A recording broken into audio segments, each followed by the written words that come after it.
4 weeks ago, Next Level Racing sent me out their haptic feedback pad to test and try out. Now, we've been using it every day since then, and now I think I'm in the final position to share you guys my final thought on what I actually think. In today's video, I'm going to give you my final verdict after using it for 4 weeks, what I think, is it comfortable, is it worth buying, and should you buy one overall. But without further ado, let's get on the sim rig and let's talk about it.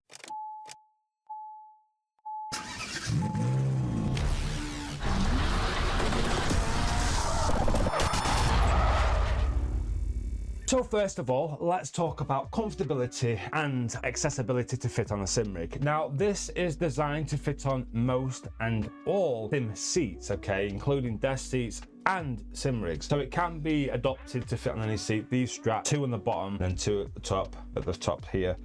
You can pretty much put it in all seats. It's really easy to set up and really easy to put in. The comfortability and the motors are very strong. The cushion is around this thick and you can feel the motors, so do bear that in mind. I did say in my last video, it does push you forward by around this much and lifts you up around this much, so you will have to bring your seat down and your seat back and able to fit this in. But the comfortability for me is around 8 out of 10. I think that's pretty good. Considering what it offers. Also, I've also found I used to have a pillow because unfortunately the seats have no offering for lumbar support, but check out Next Level's webpage because they've just released a new seat that has lumbar support. But anyway, these don't have any lumbar support, so I found because it makes it thicker at the back here, it actually enables me to not have backache, which is weird, and you also get a massage at the same time. Now, installing this is really simple. Literally, there's 2 cables, a USB and a power cable. That is literally it. Plug straight into your PC, you download the software, and it's easy as that. Let's take a quick look at the HF8 software and what I think are the negatives and the positives, okay? So the software, I feel like it does lack in a couple of games. Like, we don't have any BeamNG on here. I'm still waiting for them to add BeamNG. 4 weeks later, we've still not got any BeamNG. But we have Assetto courses, Automobilista, Dirt Rallies, F1, pretty much all the games you would usually play. Also, don't forget, it does also offer flight sim stuff. I don't play any flight sim. I'm a racer through and through. I only play on racing games. The motors themselves, there's 2 here, 2 there, so there's like 4 in the butt and then 4 on the back, okay? They are really strong. This is what I have on my settings. I actually thought I lost it, but yeah, this is what I have set up for Assetto Corsa. Gear shift, brake, rev limiter, acceleration, I don't have that on anything.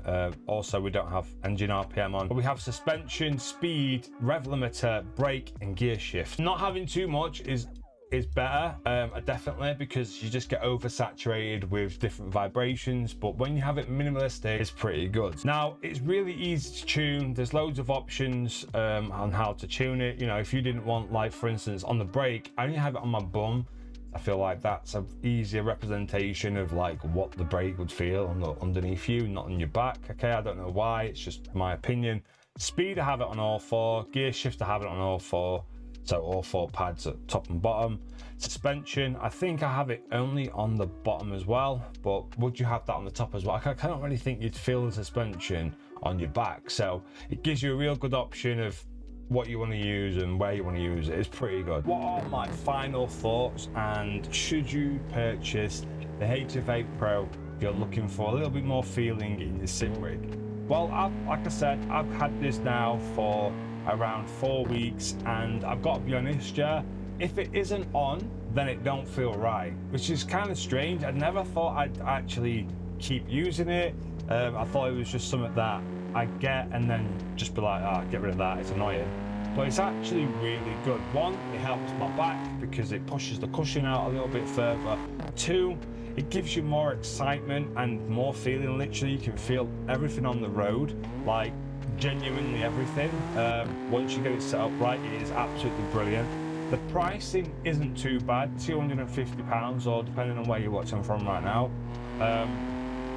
But it is literally the easiest way to get a bit more out of your sim rig. I wish they maybe designed a seat with it in. I feel like the only thing that lets this down is the aesthetic to it, but when you sat in it, what does it really matter? When you're playing in it, it don't matter. When you sat in it, you can't really feel it. Don't get me wrong, you can feel the little pads depending on how bony you are. I'm quite a bony guy, I'm not massively overweight, I'm not spongy, I'm just like a bony basically, and I don't have any problems with it. It's comfortable enough.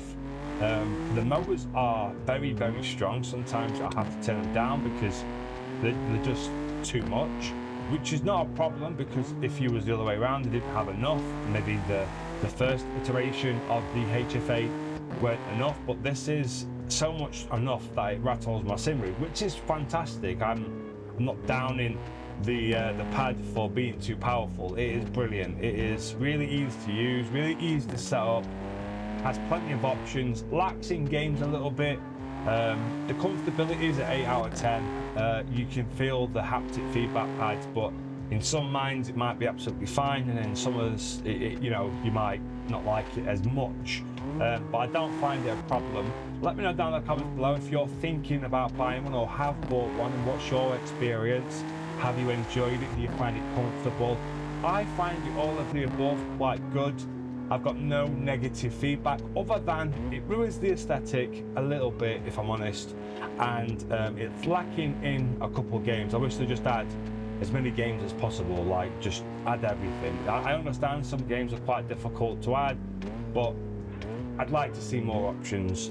Let me know down in the comments below what you think. Is it worth the 250 quid? I would say so, yes. Thank you for watching, guys. Don't forget to smash that like button. Don't forget to hit subscribe to watch more videos. I'm going to try and upload twice a week from now on. We're going to do a series very soon on iRacing. I want to see if I can become a good driver, because don't get me wrong, I set out a course to make you a good driver, but I want to become a good driver. And I understand iRacing is the best game ever, so let's try that out.